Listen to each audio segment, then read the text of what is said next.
In a previous podcast episode, I talked about the things that you can do as an individual to reduce the effects of climate change.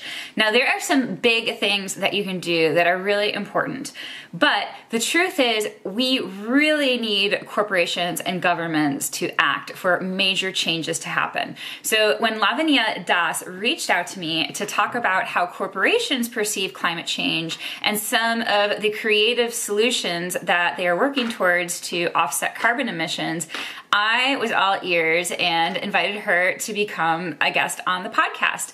So Lavaniya is a marketing professional and she lives in the UK. So in this podcast episode, we talk about marketing for conservation in addition to the way that the corporate world thinks about climate change. And if you've never listened to this podcast before, even though I'm a scientist, I think that science can only really take us so far, and that so many of the solutions are really about getting people to change their behavior, which of course involves a scientific solution, but marketers have been doing this for a long time. They have been working on getting people to change their behaviors, usually to buy a product. So I was so interested to talk to Lavaniya about some of the things that we as scientists can do to be able to try to convince people or inspire people to take more action towards climate change and other conservation efforts. Because she lives in the UK, we also got to talk about some urban foxes living in London and a bunch of other things, including plastics and other environmental problems. So I really hope you enjoy this conversation I had with Lavaniya. Hello, Lavaniya. Welcome to the podcast. I am so excited to have you today. Thanks so much for having me, Stephanie. Excited to be here. Excited to connect with you as well over the long distance. Yeah, absolutely. It's so great to have somebody from the business world, actually, not a scientist. And it's so interesting to hear your perspective. So can you give our audience a little bit of a background about yourself and maybe how you got to reach out to me about the podcast? Yeah, so I'm Lavaniya Das. I live and work in London, and currently I work at BP Launchpad, and that's a separate company from BP, but essentially we invest in renewable energy firms or companies that will help move the world towards net zero. So we don't have any direct investments into renewable energy that way, but about the technology that will help us move to net zero and move towards this whole idea of reimagining energy for the people and the planet.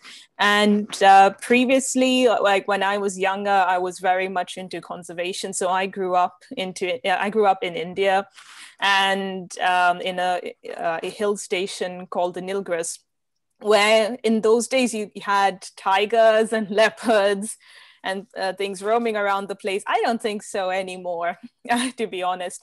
But probably leopards. You probably have leopards. There were tigers actually as well. Like I remember like going out with a conservation group, and we would check for paw prints and scat and things like that. And it's as a kid, you think it's really fun. As an adult, I'm like, oh no, what was my mom thinking sending me out there in the wild in an open air Jeep as well, where I could just be picked off by a tiger at any point in time. No, that's okay. Yeah, that's what I went to do a tiger safari in 2014. Yeah, we were in the open air Jeeps. I don't think they care much. They're like, you're in the Jeep, you're fine. But yeah, leopards are very resilient, and there's actually leopards living in Mumbai, India. So you probably have them still where you are. But sorry, go ahead. Tell us more about your background. Yeah, they're urban leopards, aren't there? Like, so that's very interesting, isn't it? So like I have a background in filmmaking and marketing, two very interesting points there. And I've worked previously in telecommunications, worked in software as a service. This is my first venture into renewable energy. But also I volunteer as a trustee of the board at the RSPCA in North London. And it's very interesting how much how we deal with foxes and hedgehogs and little moles and things like that on a regular basis in London. And to be honest, the first time I moved to London and I saw a fox, in the street, eating garbage, of course, as they do here. I was really shocked. I was like, oh my God, I had this, amazing moment. Like, oh my God, it's so pretty. It's so beautiful. And now I'm a little scared because they're very friendly, Stephanie. This is the problem. So if you're walking along, they'll try and walk along with you. And initially I thought it was they liked my dog. Now my dog has been dead for a few years, but they still walk along with us. And I'm just like, you realize, we're not, it's not safe for either one of us if you walk along with me, right? It's like, so they must be so well fed there. Is that the reason why they're so tame? Is that people feed them regularly there? Because we have the same foxes here. We have red foxes here. And I mean, they're definitely in more urban and suburban areas. Although here in Raleigh, we have a lot more gray foxes and red foxes, but they're not like tame like they are in the UK. They seem to like almost go inside people's homes and stuff there. I actually saw a video of somebody sitting out at a pub here in London, and a fox came up and had a cuddle with him, essentially. Wow. And the thing is that most foxes here, they'll look at you, they'll keep their distance like about a meter or two. So it's not so bad.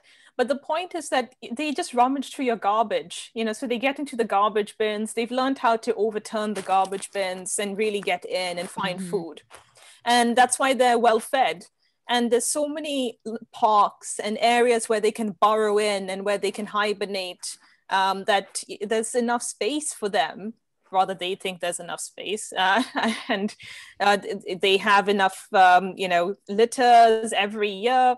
And it's interesting. I think the problem that we have here in London is the fences. Sometimes they can get their little paws all caught in them and then get tangled up, and it's a lot of distress. And that's the number one call that our RSPCA officers have to attend. To be honest, when it comes to foxes, is that they get tangled up in one of these mesh fences, and the poor animals in distress. And most of the time it is a happy story that, they're fine, they've got into a bit of a panic. And the interesting thing is that, when I talk to our animal collection officers, they say when we go there, they understand that we're helping them. So they actually just calm down a bit. And I was like, wow, that's interesting. Do you have the same experience with other animals? Like, no, cats hate us sometimes. It's like, even if it's a house cat that's gotten lost or up a tree, they'll scratch you. But the fox is somehow more friendly. Huh, that's interesting. They're very tame there. So you work with businesses to make them more work towards net zero. So my company invests in businesses that have technology that can make things more net zero, like can make everything. So like whether it's optimizing wind farms, that's one of the companies we've invested in when it comes to predictive analysis. And you think that, data it doesn't necessarily have a direct correlation with net zero, but in terms of their product, it does. And same with other products that rely on fiber optic sensing that can actually help with traffic loads on busy streets and, this whole smart city enablement around the world. So it's not just about, how traffic moves, but it's also about the pollution as well. Because if you have these heavy polluting vehicles standing at traffic lights, that's when they pollute the most. Because the point is that, when you're idling, that's when you have the most amount of exhaust and bad chemicals getting out into the air and just settling in these neighborhoods. So there's a lot of technologies that the companies we invest in work on. And all of this adds to net zero. And my job is to advise on the marketing as well, and how to go to market, so to speak, how to build brand awareness, how to make sure that whole customer journey is working. So when you say marketing, you're talking about like advertising to the consumers that these companies are doing good things for the environment. Is that what you mean? Yeah, so marketing is a lot of things, and Yeah. I'm literally the expansion from the beginning. So when, like you said, advertising, or if it's posts on LinkedIn, that, or you're making sure the website is looking good, all the way to the end, which is essentially people referring us on and part of the buying cycle. And it's a bit complicated. I think, when if you're not from marketing, you think that marketing is quite fancy. And I used to not be from marketing before I did my MBA. And I always thought, yeah, it is advertising. It's this, it's that. But it actually is a lot of data analysis about your audience. It's about really understanding what are they after. It's toning down or toning up your messages depending on what they're looking for. Because, there's this great quote that a lot of us are not sure if it's true, but it kind of sums up what, about catering to your market is about. And sometimes you have to just go ahead with it. Otherwise, it's like what Henry Ford, again, like I said, allegedly said, is that if I asked people what they wanted, they would have said a faster horse instead of a car. And that's the problem, I think, when it comes to technologies that will help us get to net zero, that a lot of people don't know what is it they're looking for. They know that they want to get to net zero, but they don't know what will help them get there. Can you talk about what net zero is for people who don't know, and maybe some of those technologies that will help companies get there? Yeah. So net zero is essentially that we don't add to the carbon dioxide pollution, and we don't add, essentially, let me start that again. Sorry. It's okay. There's a better way of saying this. So net zero essentially is not having a carbon footprint and continuing on with your day-to-day business as usual. Now, the problem with net zero, there's two ways of doing this, is that you can make sure that your processes are very clean and you therefore are not really polluting. And the other side is carbon offsets. So that's what a lot of airline companies are looking into carbon offsets. So that's either making sure that forests are conserved and they continue on like that. So the idea is that whoever owns the forest is already getting money for the trees that are there. So they won't, there's no need for them to profit off of the wood or felling the trees or planting new forests. So there's two options in that. And a lot of the companies that we work with deal with cleaning up the current processes. And part of that, so I'll take an example for one of our companies called Photech, and they do fiber optic sensing. So essentially, all of the fiber optic cables that are laid everywhere in every city that give us the internet, that are around a lot of places, they use what's already there in that infrastructure, connected up to their little box, and send like a few signals. And from those signals, they can actually figure out, based on the vibrations they get back, are there heavy vehicles in the area? Or they can do something with perimeter security as well, instead of having cameras too. And, or like in the case, which is one of the big polluting factors when it comes to current energy sources, is pipeline leaks. So if a pipeline leaks right now, people normally tend to find it after, 3-4 days. And that's because somebody's walking past, or somebody's land is adjacent to where the pipeline is. And of course, they're smelling the fuel or the gas that's being transported.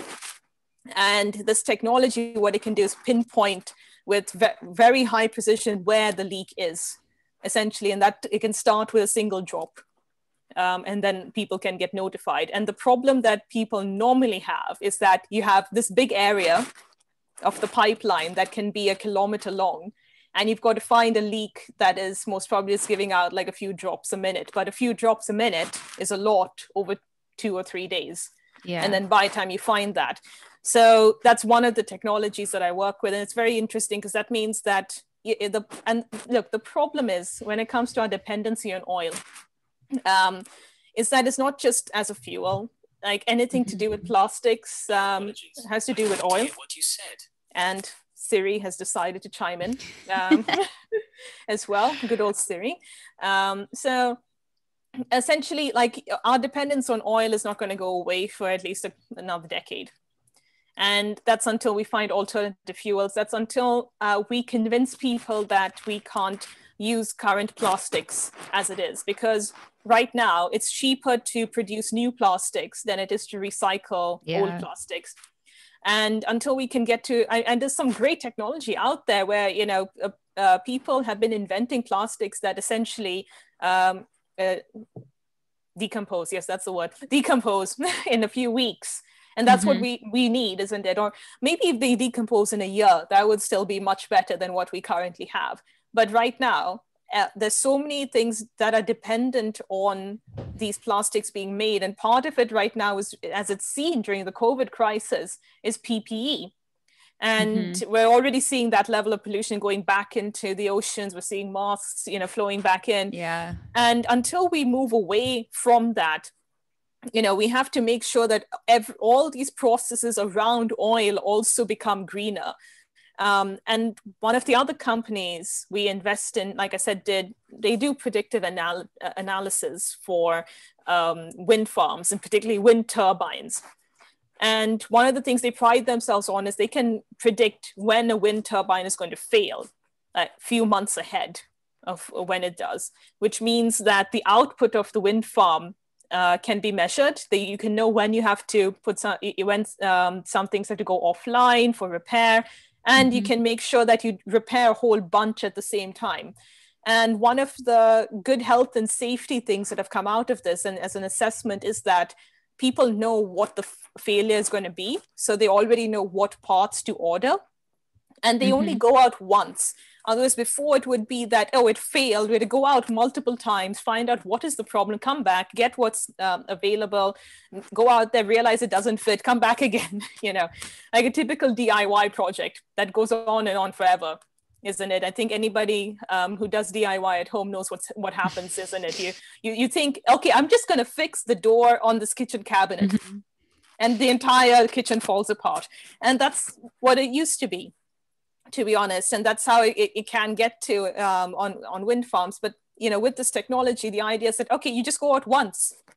And that means that your fuel consumption is lowered. You're not polluting. You're not going and disturbing the environment as much, because you know, like wind farms aren't in urban areas where people are frequent the areas as much. So it's also that you're not disturbing any of the wildlife as much as well. Like, it's not big crews that are needed for this. You can go out and do this in a nice, relaxed way and come back, and that's it, finished. And that's the point. It's like, if you have more greener processes, it'll actually better this entire, you know, journey towards net zero. And just going back to what you said about plastics, is the reason why we don't go for the biodegradable plastics, is it just cost? I mean, right now with the market, it literally is cost. That's the sad part. It is so easy to get to make these plastics, and let's put it like this, the manufacturing process has been fine-tuned massively. So it's easier to do that. And especially now with the demand, especially in first world countries with for COVID restrictions, all these things, everybody wanted their food in plastics, isn't it? Because then they felt that it was safer. I don't know.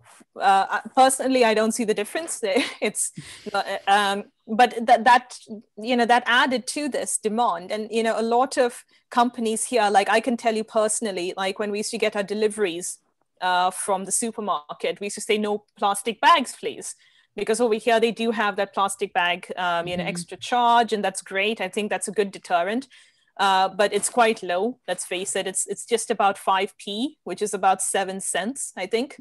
You know, it's not much for a plastic bag if you really need it. So initially, like before COVID, as a consumer, I wasn't getting that much plastic. And then because of COVID, for the safety of their staff delivering, and they had to switch back to plastic bags. And at one point we were inundated. We were like, okay, every household, you have the plastic bag that has all the plastic bags. And we're like, okay, we need 3 of these. What are we going to do with this? It's like slowly like segregated them. This is for garbage. This is for gym shoes. This is for that. Created a whole system on how to use this. And so just throwing them out, away without using them at all. And the same thing with takeaways as well. It just went back to the old processes, isn't it? And this is the problem. Unfortunately, when price is the problem, and a lot of people don't have the luxury of having that extended economy to be able to afford something a little better. And the problem again with manufacturing is if you produce something expensive, the cost goes back to the consumer. Mm-hmm.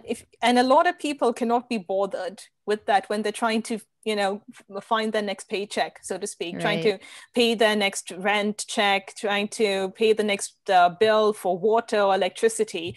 And I think this is the problem, unfortunately, with, a lot of conservation, a lot of charities as well, that we always talk about what the bad stuff that will happen. And for people where you realize, yes, this is bad, you can guilt a lot of people, but a lot of people are on that basic survival style. Right. Like, I need to feed my family. I need to make sure my bills are paid. I need to be able to live. I need to be able to work. I need to be able to eat. So exactly.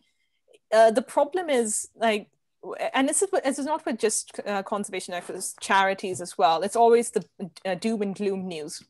Mm-hmm. And from a marketing perspective, I really feel that it would be interesting to move in a slightly different direction, almost, and bring up alternatives that, hey, without even changing your budget or your lifestyle, this is what you can do to help the planet. And this is the future your children can have, but not talk about what they can't have. Because mm-hmm. at this point, a lot of people, like I said, especially, I mean, like I'm speaking for people here in the UK, rather my observation for people in the UK. I'm not the spokesperson for the UK. I don't know why I said that. That was very strange. Self-appointed. Like the thing is, a lot of people went on furlough and a lot of people ended up losing their jobs. So that's the problem when you don't have money and you just have to get whatever's there. How much do you really care about the environment when you're thinking about your own survival? Exactly. Yeah. And I want to return to marketing, but just quickly on the plastic bag, since we're on the subject, it's even more complicated than people think. I remember a year or so ago, I read an article, I'm pretty sure it was an NPR or the New York Times, about how paper bags actually have higher carbon emissions. And because in the United States, some places were doing plastic bag bans. So they were comparing it like that. But then also people use plastic bags like you're talking about in your home, or a lot of people, they use it like to scoop kitty litter. So people were actually just going online and buying plastic bags. And then that ended up also being worse because I guess the plastic bags that they were buying online were thicker and heavier. So it was actually not changing plastic consumption. So it's just, yeah, like you think you're doing one thing good, and then there's all these different nuances that you don't take into account for. I don't know. Do you have any thoughts on that or any other additional information? I'm one of these anti-plastic warrior people. If you ask me to complain about it, I will. Yeah. And sign every petition possible. Look, the problem is, like I said, it starts with money, isn't it? Yeah. It's cheap to manufacture, and it's part of our everyday life now, that you throw out your garbage in a plastic bag. And a lot of, like in the UK, a lot of councils will not take your garbage unless it's in a plastic bag as well. It has to be put in the correct bin, but guess what? It's in the plastic bag. They do have stuff for recycling leftover food and things like that. But then, it's also how people use it. If you're in a flat, you can't have a bin with rotting food in your flat. Right. It's going to attract rats, isn't it? But the whole point that I'm trying to get to is that it's not on the consumer. And I think this is a problem that started, in the late 80s, early 90s, where, people started advertising and just recycle the bottle. and push the blame onto the consumer. This is all about governments. And the problem is that these companies that create plastics or, drill for oil or whatever it is, they're working within government guidelines as it stands right now. What happens if you change the government guidelines? And that's a difference. And then it becomes a thing of compliance as well, because there's two things, isn't it? There's ethics about what what you should do, what is really right, and then there's compliance, isn't it? So you're complying with the law, and finding loopholes in the law is still complying with the law, isn't it? Yes. That's the problem, unfortunately. So you actually have to have governments creating airtight laws about plastics, or having proper,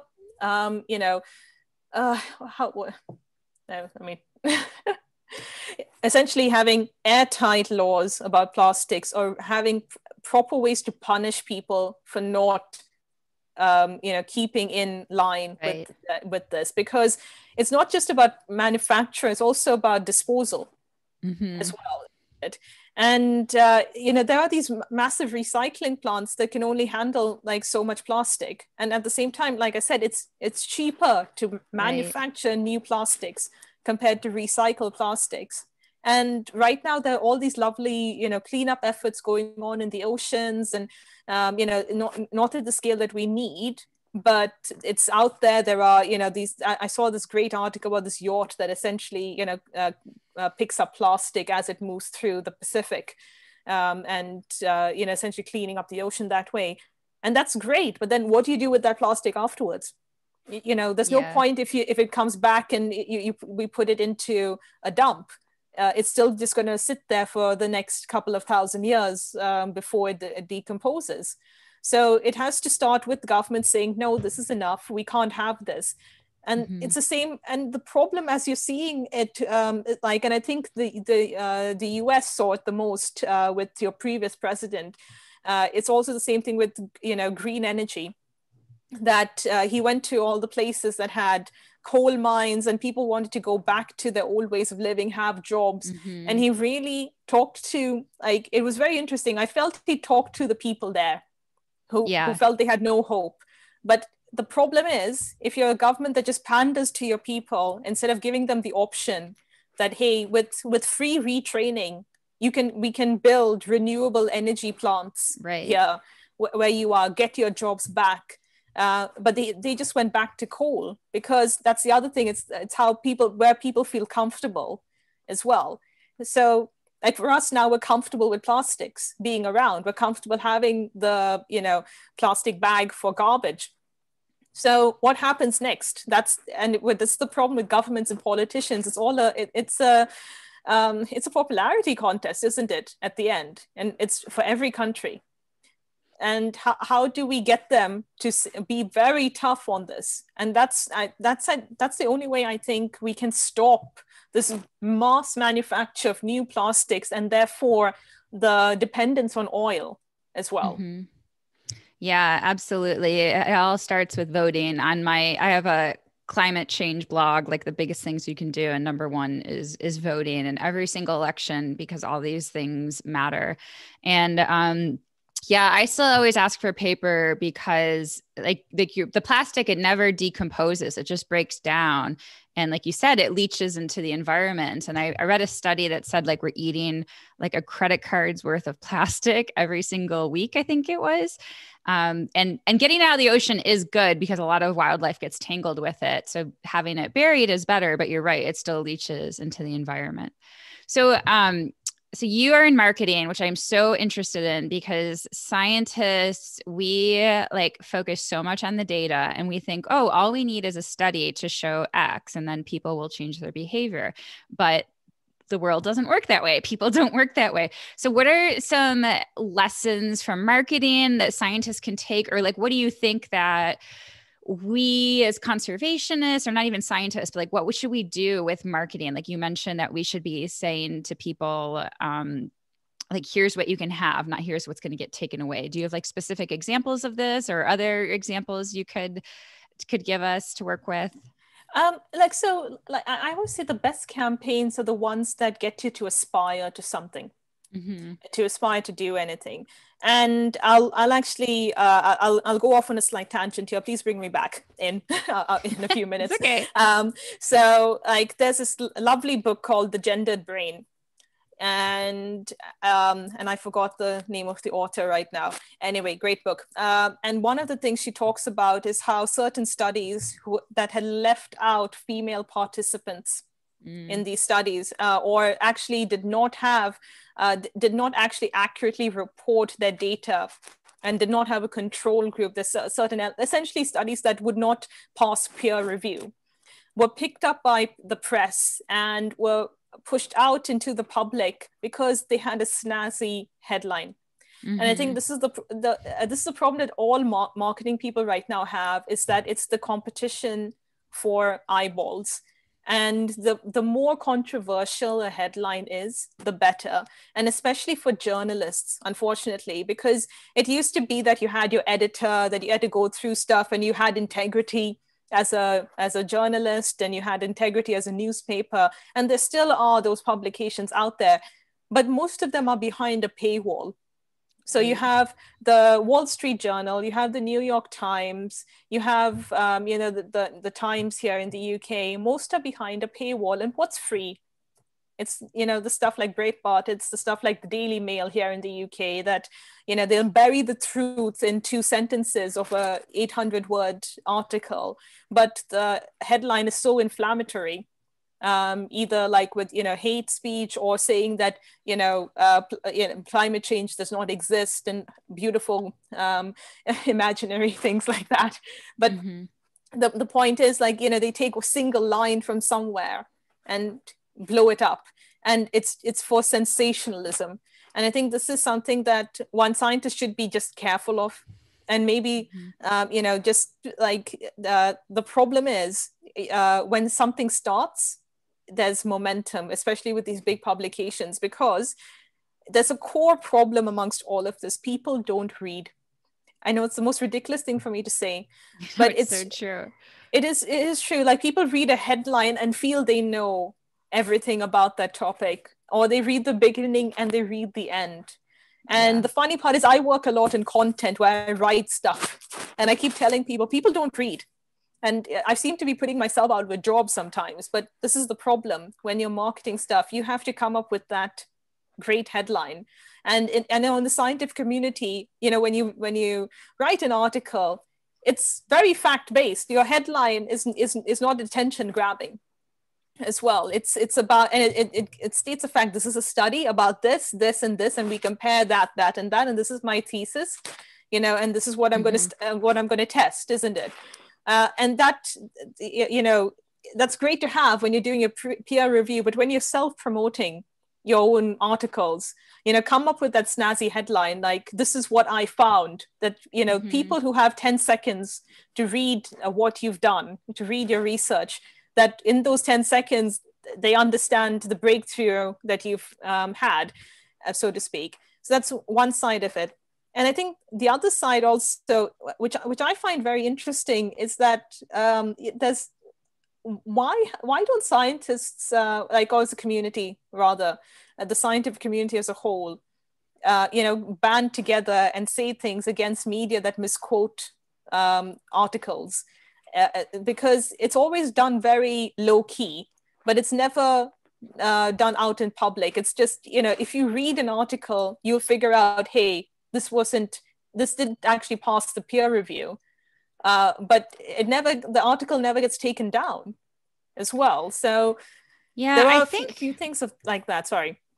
No, it's okay. Sorry, I interrupted you. I think it's just because we don't have the power, or like you were saying, like, things get momentum and they get taken away from us. Like, I was just thinking recently about the Seaspiracy movie. Have you seen that? I actually still haven't seen it, but I'm a bit scared to see it because I know I'm going to start crying at some point. I know, me too.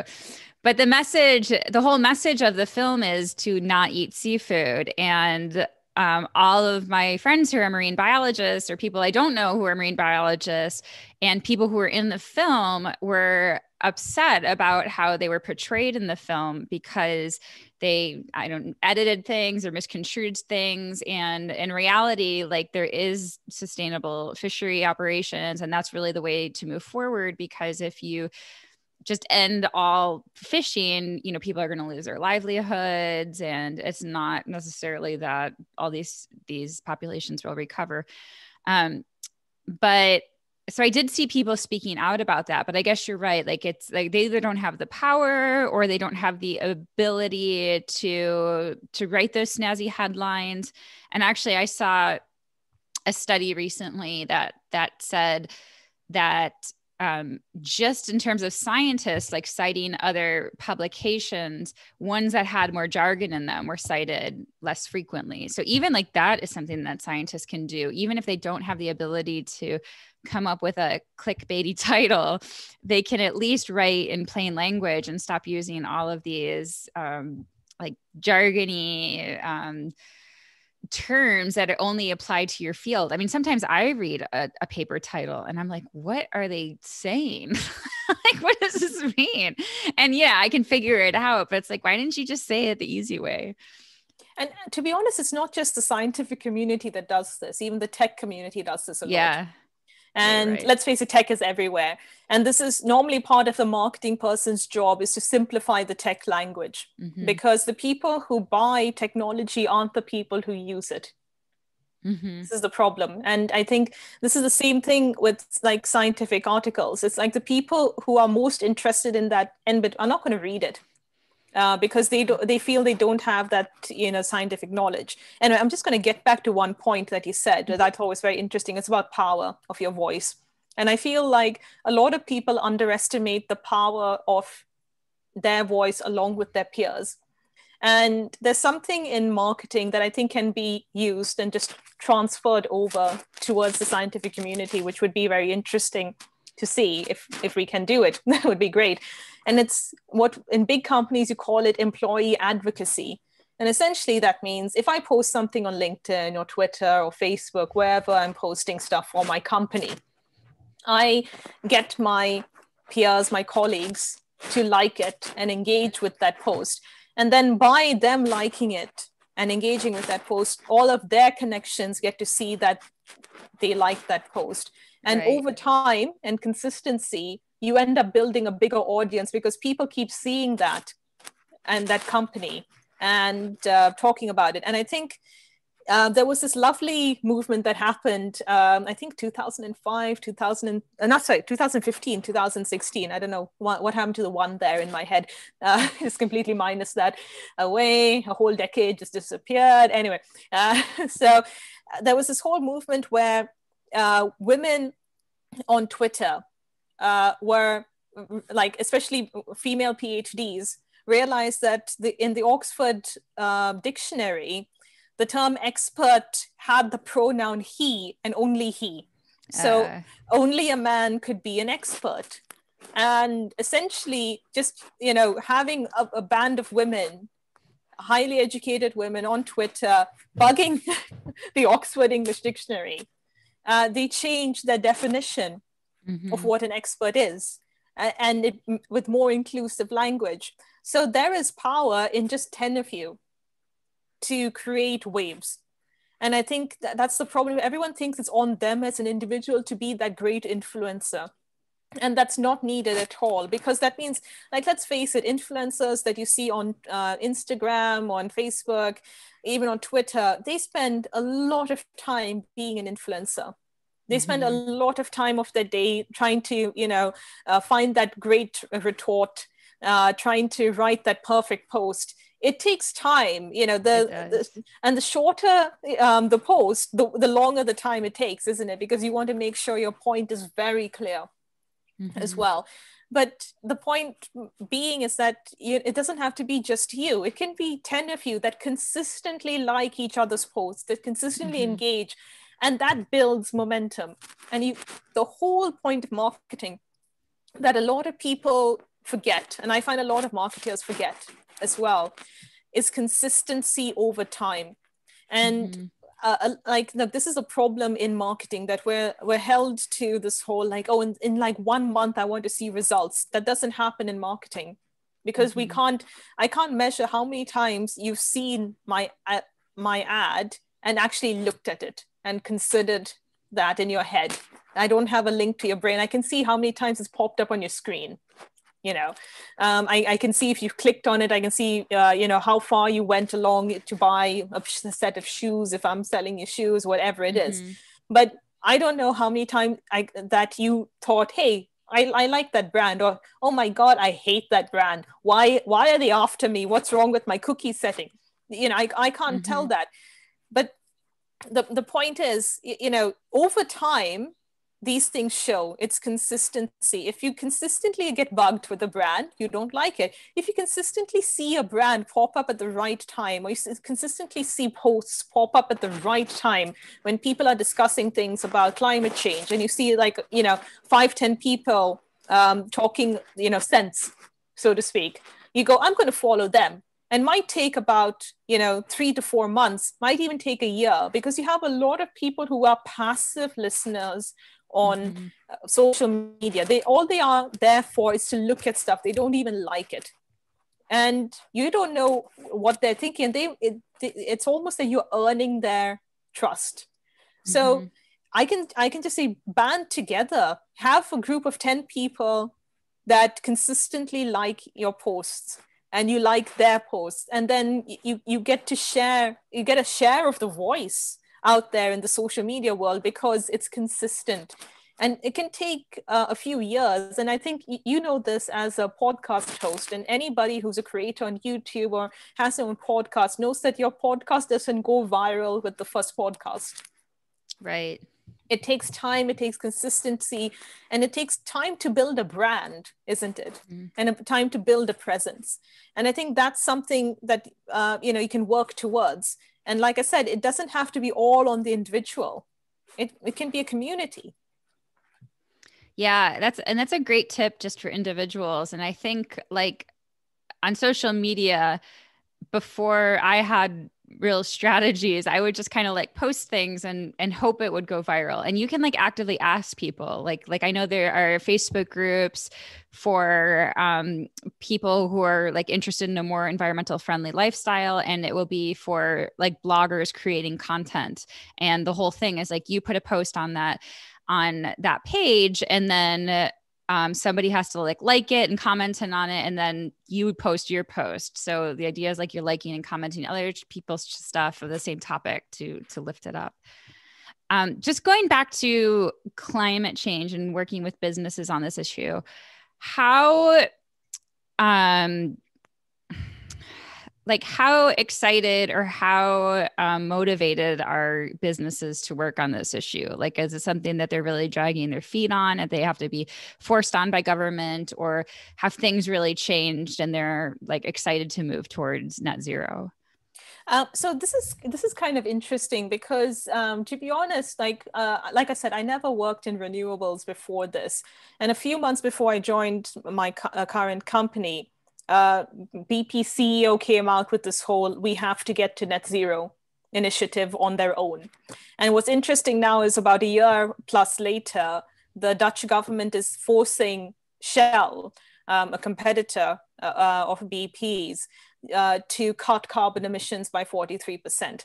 And I think you can see that there is an issue to commit, but there's a lot of interest from a lot of companies, the big companies especially. The problem, as I see it sometimes, is that people get confused between net zero and sustainability. Mm-hmm. And those are two separate things. Because sustainability is, can you sustain operations? Can you, instead of, it's also, sustainability can also mean, instead of always promising your shareholders a 5% increase in profit every year, you're saying, hey, we'll just consistently give you 7% profit every year. That's it. But we're not going to necessarily increase it 5% over 5% over 5% every year. Mm-hmm. as well. And sustainability is also some part of, it's about community, investment and things like that. I'm seeing a lot more from my end in terms of venture capital, getting into renewable energy, investing into clean tech, green tech, the smart grid, more people want to explore, electric vehicles, and therefore, better batteries that are environmentally friendly, that hold that charge. Because this is a problem that a lot of countries have, that they have solar power plants, they have wind farms, they have enough things to make sure their country is constantly running. But then the transfer of this energy over their power lines, it's at some point they lose about 30% sometimes, depending on in which country you are. And if you're losing 30% of the energy you're generating, that's a lot. When you think about it, if you're generating enough, that means, but you can't make up for that loss transferring it. So there are lots of different levels to this. And there's one person, whose name I've completely forgotten, who said something really interesting on a webinar that I was at. And what he said was, in the early 2000s, this whole energy transition, moving to renewables, was something only a few people had gotten on board with. Now it's turned out that a lot of people want to be in this game, because right now it's actually profitable to get your feet in as well. Because especially if you have wind turbines that run for a long time, that can be maintained for a long time and can generate the amount of energy that's needed to run cities and countries and things like that, then yes, it's not expensive anymore to have a wind farm. And the same thing with solar energy, and the same thing with electric vehicles as well. That it's right now, it definitely is very expensive to have a Tesla or another electric vehicle. I think we have to start a YouTube channel and hope that millions and millions of people watch it. Then that's a chance to go and get one of those cars. But that's, again, the price is going down on that. And that's the point. When you can actually market to the wider community, to the wider audience, to the whole population, then you have a big market share. And I think that's another thing in the UK, and especially, I have to say, in Scandinavia. So I've lived in Scandinavia, and most of our energy there is renewable energy. It's, it comes from it's hydro powered energy from water, or it's geothermal, especially in Iceland, everything's freaking geothermal as well. And it's so easy there. And it's just part of life. That is how it works. And that's one level of it. Whereas here in the UK, people are actually asking sometimes, especially millennials, where is my energy coming from? Is it clean energy? Mm-hmm. And this is why the UK, I think only about 2 years ago, had its first ever full day of not relying on coal energy. Oh, wow, and that was only a few years back. When you think about it, that's kind of weird, considering the UK has nuclear power plants, has wind farms, has solar plants.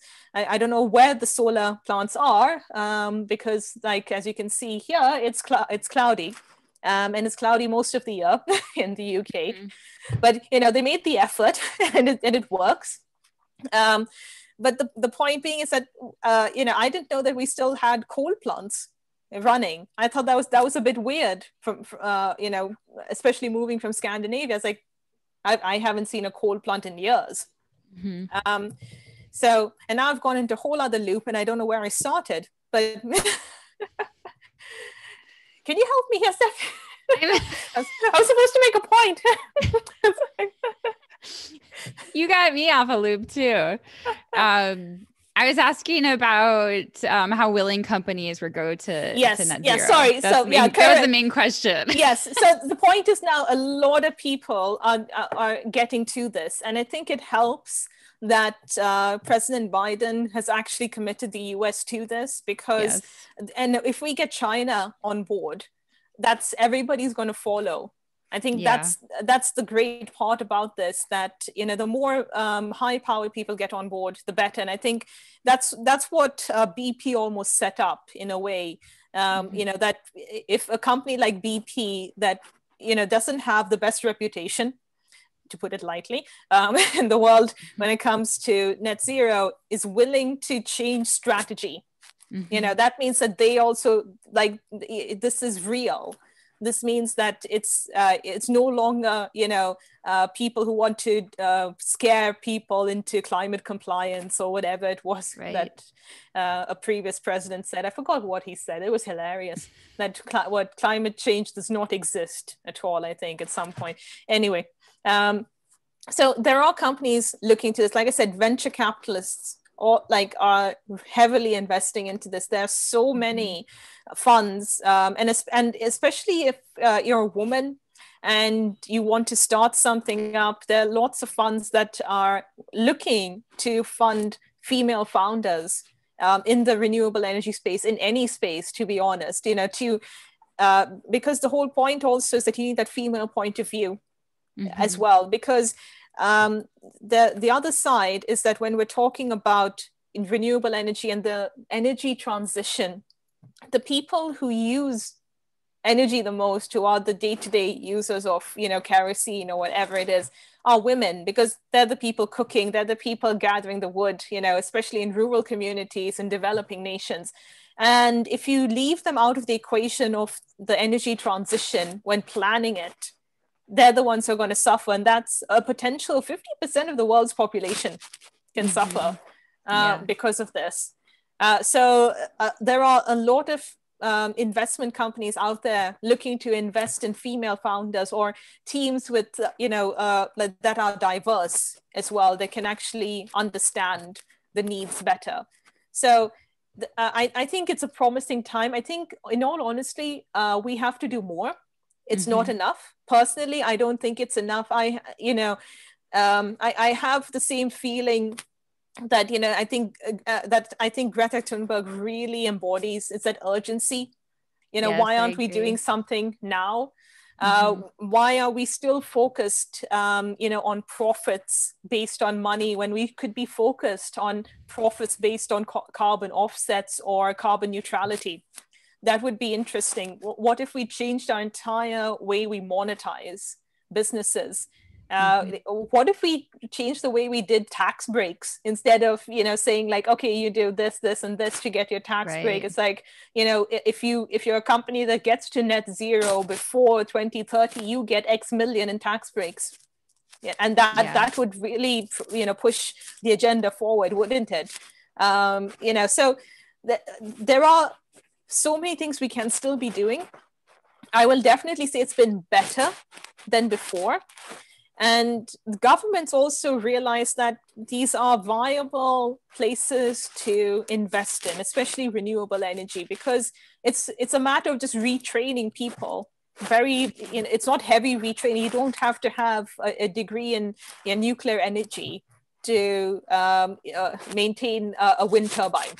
You know, and I say nuclear energy because I still don't understand fission and fusion. And this is me from a marketing and filmmaking brain. You know, so don't quiz me on that, please. But, you know, I'm just thinking the hardest thing for me, but the point is that you don't need that nowadays to maintain, you know, these turbines. Yes, of course, you need the expertise of engineers, you need the expertise of scientists, but then the people on the ground need adequate training to perform the tasks, and that's all it is. And that's the same as in any energy plant, that you need adequate training in order to perform the task safely. Well, unfortunately, we've run out of time. I could talk to you all day about foxes and climate change and marketing, but thank you so much. Can you tell everyone where we can find you? Yeah, so I'm on LinkedIn. So just search for Lavaniya Das. That's LAVANIYA DAS. I have a website that I have not updated in a long time. Please ignore that website. If you want to see photos of my dog who passed about 6 years ago, that's the website you have to go to. Well, Well, thank you so much. I'll have to have you back on to talk more about this stuff. Like I said, I'm just so fascinated by marketing and that is such a great solution to conservation issues. So thanks again, and I hope you have a great day. Thanks so much for having me, Stephanie. Really appreciate it. Thank you once again, Lavaniya, for being on the podcast. I had such a great discussion and such a fun time talking to you about such complicated issues. And I think that's the thing that I would really like you to take away from this podcast is that these solutions are not easy. And honestly, although it's really easy to look at corporations as the enemy, we really have to work with them to be part of the solution. Because if we don't, then the consequences are going to be more dire. And that's what we've seen. So keep voting, keep putting pressure on your government to make those changes, to close those loopholes, and keep investing in companies that do good. If you make more money, try to purchase from companies that really do some great environmental work, really prioritize going towards carbon neutral or even carbon negative, and also eliminate or reduce the amount of plastics that they have, are more sustainable. Really try to invest in those types of companies, because you can vote not only with your vote, but also your dollar. Thank you guys so much for listening today, and I hope you have an amazing day. Remember to be kind to animals because they're awesome, and be kind to each other because you're awesome too. Bye.